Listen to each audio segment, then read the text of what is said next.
The journey ends here, right where it began, in Seattle, week one. Jake Tonjes got the touchdown pass from Brock Purdy in this end zone, and we got to look at the full-strength 49ers, or the close to full-strength 49ers. They didn't have George Kittle at the end of that game. They never had Brandon Ayuk this season, but they did beat the Seattle Seahawks team, which just thrashed them 41-6 in the postseason. 4+ months elapsed between that September 7th victory for the 49ers and this January defeat against the Seattle Seahawks, and a lot transpired, a lot changed.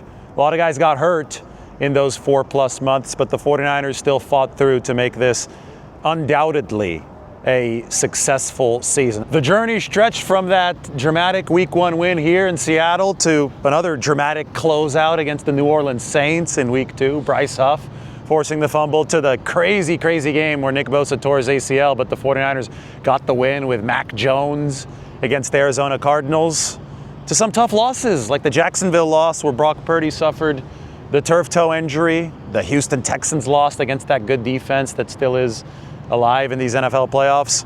But resilient wins were interspersed with all of that. I still remember the 49ers beating the Atlanta Falcons after they had lost Fred Warner for what turned out to be the season, but it's hard to believe that Fred Warner was knocking on the door of returning for San Francisco. It all carried through to that big win streak at the end of the season when Purdy did return against Arizona following the tough loss against the Rams at home.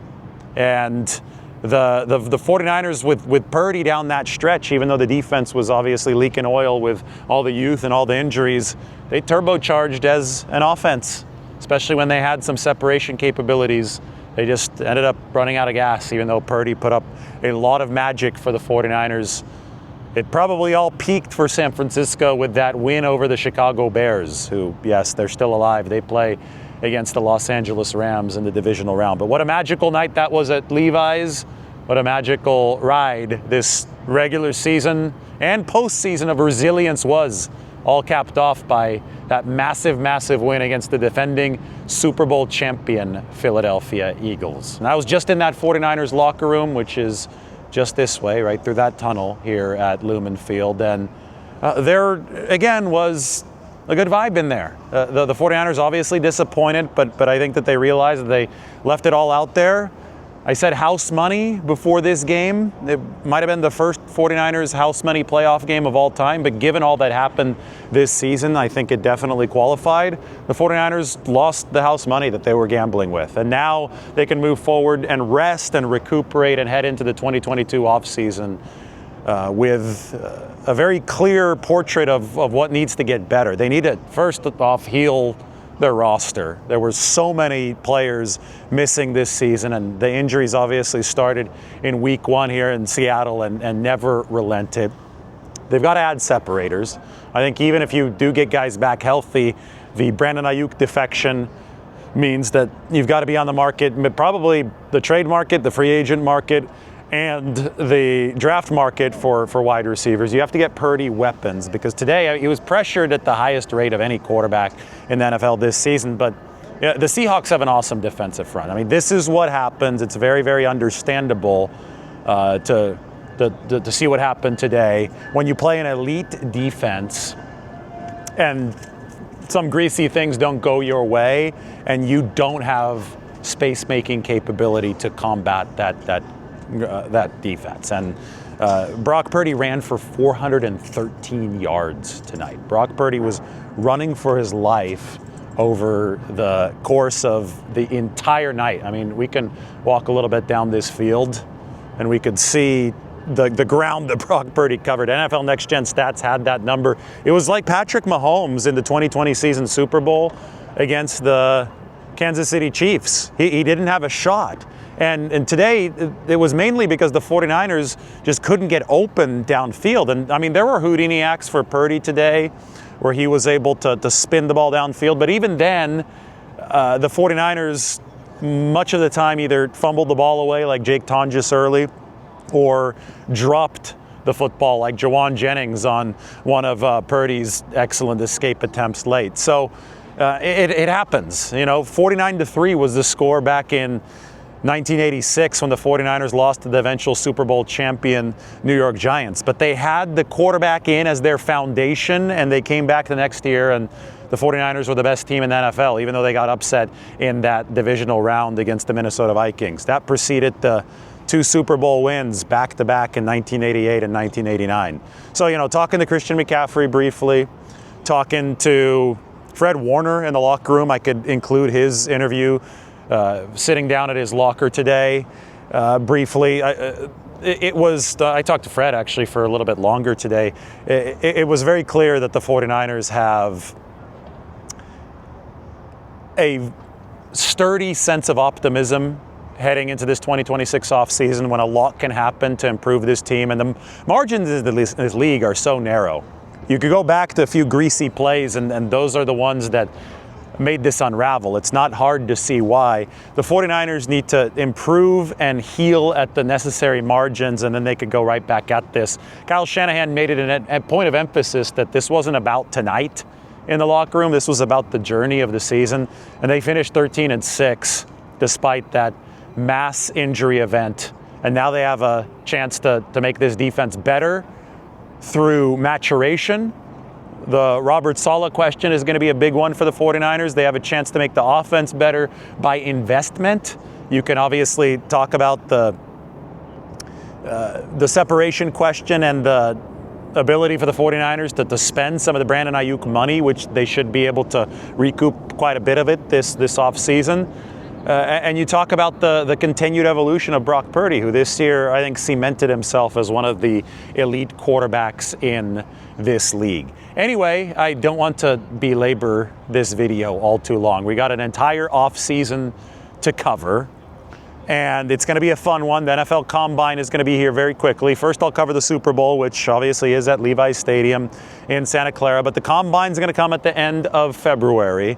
Then free agency will start. Then the NFL draft will be here, and the 49ers are loaded up with some 4th rounders this year in that compensatory department. In fact, that's probably where a trio of compensatory picks is going to come. So they're going to have a chance to make this team better through the draft, and then OTAs will hit, and then training camp is going to be here again, and the 49ers can begin the journey all over in July. Trent Williams spoke to the team, and he's not considering retiring. Neither is Fred Warner. Warner said that he knew that his time off this year after fracturing the ankle, he said that he knew that was a sign that he can't retire anytime soon because it drove him crazy not being involved. In fact, Fred Warner, he started this game up in the booth, but he said, I can't be up in the booth. They wanted him off of his feet for some time because they thought that give yourself a good chance to return for the NFC Championship game.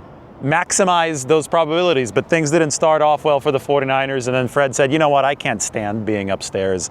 I've got to head down to the field, be with the guys, provide some input wherever it's needed. And Fred ended up making his way downfield and being involved with the 49ers on that sideline, and his example that he set trying to come back from an ankle injury that the 49ers initially were talking about a training camp 2026 return. The fact that he was even close to returning, that he did come back out to practice, was miraculous. It was inspiring, and it helped perpetuate a standard that the 49ers have set that allowed them to finish 13-6 despite the mass injury event this year, and should give them a good shot to have a very, very good team in 2026, and that's what it's all about. It's about the entertainment product put on the field. And, I mentioned Trent Williams. He spoke to the 49ers in the locker room, and with his wisdom, 37 years old, he's been in the league for a while. I said he's not planning on retiring anytime soon. Trent Williams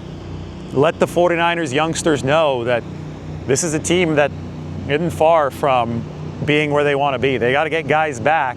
But he remembers week 1. He remembers the 49ers winning on this field in Seattle. And he knows that with some better injury fortune in 2026, with a roster that plugs in some of the weaknesses that we obviously saw after all that injury decimation, he knows that the 49ers can come back very strong in year 2 of this salary cap cycle. Just remember where we were last March when the 49ers, it was a mini purge of the roster, not a full purge of the roster, but it was a situation where it was clear that the 49ers had to get younger had to hit a little bit of a reset button, but were building around their quarterback, whom they paid this offseason, Brock Purdy. That went very successfully. Purdy finished this season ranked number 2 behind only Drake May in QBR. And now here the 49ers are, heading into 2026. Time to replenish, time to heal, and a good person to talk to was Fred Warner in that San Francisco locker room. In terms of just confidence and showing everybody that how I look. I mean, did you have a scout team? How did you do it? No, I mean, I was just getting involved where I could. But like I said, just being out there again with the fellas, that was big.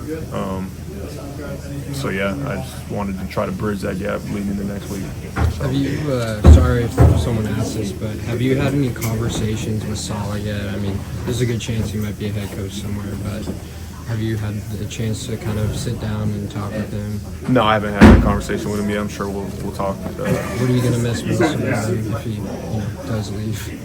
I guess we'll figure that out when we cross that bridge. Fair enough. He's still coach for the 49ers right now, right? Yeah. Okay. Will you rest now at all, or is it still full speed on the recovery process? I'm sure we'll adjust things. But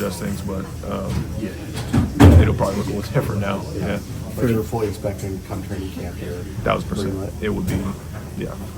Fred, how are you going to prevent playing the what-if game in your mind? I've lived my life saying that everything happens for a reason. Even when I got injured, I said that it was for a reason, right? And had we won and I was given that opportunity, it would have felt right. And it just wasn't meant to be. Fred, what's it like watching a game like tonight, one that gets out of hand from the sideline, where you don't have really control over what's going on? No, I mean, it sucks. I feel bad for the guys who are out there battling because, of course, you never want it to go that way. But, I'm still proud of how everybody fought all the way through to this point. I'm sure it was aggravating being out. You hadn't missed that stretch of time in your entire NFL career. What did you learn from having that vantage point for the first time as a pro? That I do not plan on retiring anytime soon because that was about as close as the feeling you're going to get of being away from the game. And, it was fun to see the guys fight and a lot of young players stepping up into different roles. I'm sure they weren't expected to play this early and as meaningful minutes as they did. And so I think it was super beneficial for a lot of the guys to have played well for us this year to go into next year on a great foot. How much of your push to get back was, and you're one of those foundational pillars of this team. This was a very young team. How much did you want to set kind of a standard and an example, knowing that some of those young guys were watching you? Well, I try to do things the right way, but it was more. I think it was more than that. I truly just wanted to try to win a Super Bowl. That's my only goal every single year. And so I felt like if I was in a good enough spot to help the team do that and achieve that, then that was the only reason for me coming back. It had nothing to do with anything else. So that was my main focus. The Seahawks team, you were able to play against them in week 1. How much better did they get, being able to watch them without playing, comparing now to... Yeah, no, I mean, much respect to them. They've obviously gotten better as the year's gone, and they put themselves in a position to, be the 1 seed and have the NFC run through their house. And, they for sure got better. After week 3 against the Cardinals, you said that the rookies are not playing like rookies. They're playing kind of, like guys that have been in the league a while. How excited are you to step on the field next season knowing that these guys had some experience? Yeah, I mean, I'm super excited. I think, like I said, them getting those meaningful minutes was crucial for them in their development and for our team going forward. Last one, guys. What the broadcast had said that you started up in the box and then kind of came down. What kind of led to that decision to come down? Yeah, it was I was back and forth on it pregame if I wanted to watch from the top or be on the field, and I think they wanted me to be in the box to try to stay off my feet to ultimately, for if we won, to give myself an opportunity to, work into next week. But as soon as that first quarter happened, I said there was no way I was going to not be on the field to help. To what extent can you be a player coach when you are on the sideline with them? I just try to help where I can. That's it. By the way, the push to 100,000 subscribers continues. Honored that we were able to get so close. I think we came within a couple hundred of kickoff.